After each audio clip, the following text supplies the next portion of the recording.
Assalamualaikum warahmatullahi wabarakatuh semua. Di sini saya akan menjelaskan sedikit tugas ujian saya dari mata kuliah Perkembangan dan Bimbingan Peserta Didik dengan dosen pengajar Ibu Dr. Aisyah Abbas, SPD, MPD.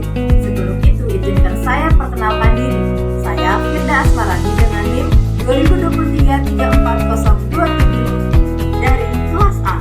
Langsung saja ke materi yang akan saya bawakan. Di sini ada satu contoh kasus permasalahan, yaitu seorang siswa mengalami kesulitan dalam memahami dan mengaplikasikan konsep hak dan kewajiban sebagai warga negara dalam pembelajaran PPKN. Yang pertama, ada aspek kognitif C1 sampai C6. Nah, C1 ini yaitu pengetahuan. Nah, di aspek pengetahuan ini, siswa atau murid tidak mengingat definisi dasar hak dan kewajiban serta contoh-contohnya dalam kehidupan sehari-hari. Yang kedua, ada C2 yaitu pemahaman. Dalam pemahaman ini yang dimaksud yaitu siswa tidak memahami perbedaan antara hak dan kewajiban serta pentingnya kedua konsep tersebut dalam masyarakat. Yang ketiga, ada C3 yaitu penerapan.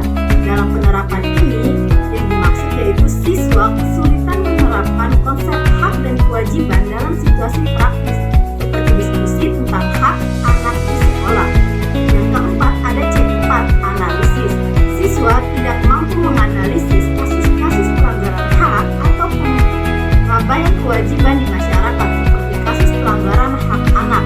Yang kelima, ada C5 yaitu sintesis. Nah, dalam sintesis ini siswa kesulitan menggabungkan informasi dari berbagai sumber untuk menyusun esai atau laporan tentang pentingnya memahami dan menerapkan hak dan kewajiban. Yang terakhir, ada C6 atau evaluasi.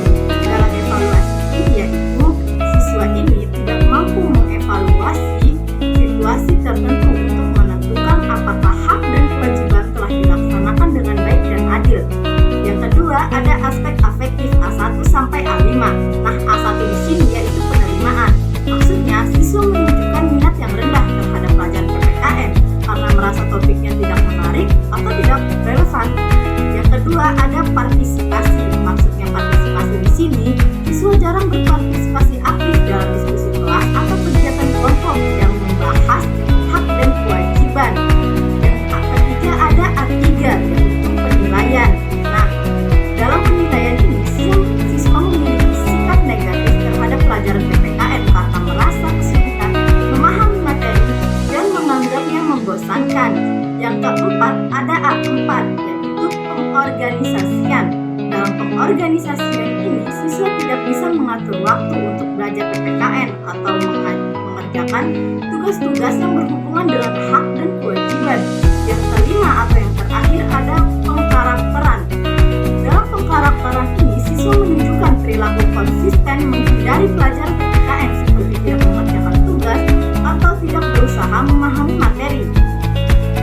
Yang ketiga, ada psikomotorik yaitu P1 sampai P5.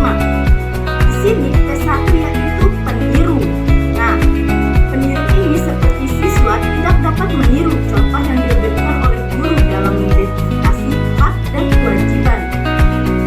Seperti contohnya, setelah guru menunjukkan cara mengidentifikasi hak dan kewajiban dari artikel berita, siswa masih kesulitan menandai bagian yang tepat dalam artikel lain yang serupa.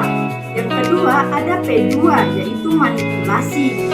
Nah, dalam manipulasi ini siswa mengalami kesulitan dalam mengikuti panduan langkah demi langkah untuk mengidentifikasi hak dan kewajiban secara mandiri. Contohnya di sini, saat diberikan lembar kerja dengan petunjuk untuk menggarisbawahi hak dan kewajiban dalam sebuah teks, siswa tidak dapat menyelesaikan tugas tersebut tanpa bantuan langsung dari guru. Yang ketiga, ada P3 yaitu presisi. Dalam presisi ini, siswa tidak dapat menulis esai atau laporan dengan tingkat kecepatan yang diperlukan tanpa panduan.